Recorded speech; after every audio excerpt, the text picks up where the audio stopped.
748-5224 or online at thebarrettagency.com.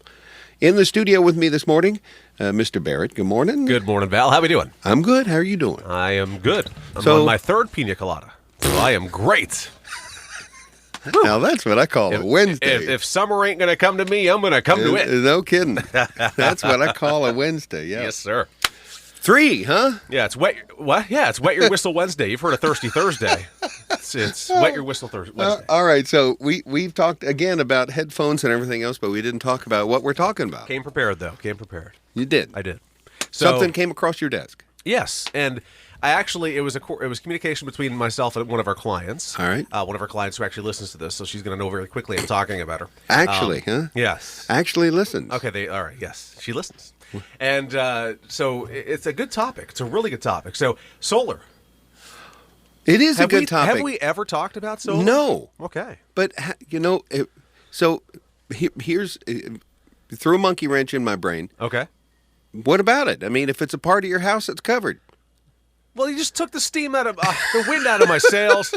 I figured that out all by myself from talking to you. You're correct. So a lot, and of course, it used to be just people would have the batteries and they'd be pulling off the panels and just power in their house. Right. Of course, now net metering is in place where it feeds back. You get the feedback to the grid. You get to watch your little thing spin the opposite way, which is awesome to see. Yeah. But how do you address that with your homeowner policy? There's a couple of different things to consider here.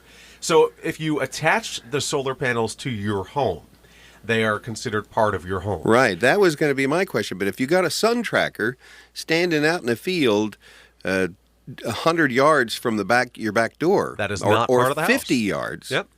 It's not, but it's not covered? It's covered. Oh, it's good. covered, but all covered right. differently. So Okay. if it's attached to the home, physically attached to the property, you should call your insurance company or agent and say, look, I have now installed X number of panels with a value of X. Right. That value should be added to the coverage of your house. Okay, here's a question for you. Yes. There are some solar systems that add a great deal of safety to your home, like a solar hot water system. Mm-hmm. You know Mickey Murphy. Sure. Mickey has this solar system on his house that's the most amazing thing because it heats his house. Right. And there's no exposed flame. There's no heating element. It is infinitely safer than anything else you might use to heat water. And that could be a great example of insurance companies and crediting opportunities not necessarily catching up to technology. Okay. Because I could see that happening. There's crediting for certain features you can put in your home, like surge protecting systems for the whole house and things like that. But certainly not to that level yet. But let's go back to that solar panel that's way off in the woods. Yeah. That would be considered coverage B, otherwise known as other structures. So let's go back and say... okay, so it's like a storage shed. Right, exactly. So if you have a $250,000 house and you've got a 40 by 40 garage, it's probably a $40,000 rebuild on that. So now you've got $25,000 automatically, because 10% of the limit of coverage for the house is what we use to determine a limit for other structures. Okay. So you have $25,000 kind of kicking around there.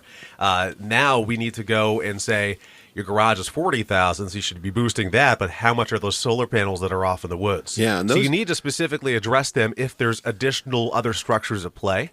So many times people don't have other structures. Those are the new ones. Those are the only other structures, and many times we can accommodate or cover without having to endorse. So here's a question for you, though, because a solar tracker system is going to be more than $25,000. Yes, it is. Maybe more than $40,000. Yes. And that being the case, can you insure that for replacement value? We will go ahead and put the value of what you paid for on them. That's our typical rule of thumb. And we will specifically list that item with an endorsement that many companies call related private structures or related buildings.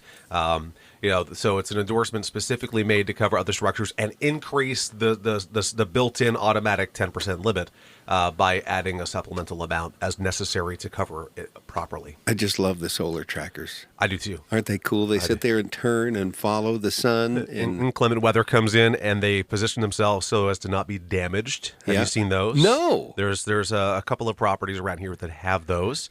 So they they turn themselves and They if there's actually- wind, they'll turn its back and taper it into the wind. Yes. So that's cool. Yes, they will.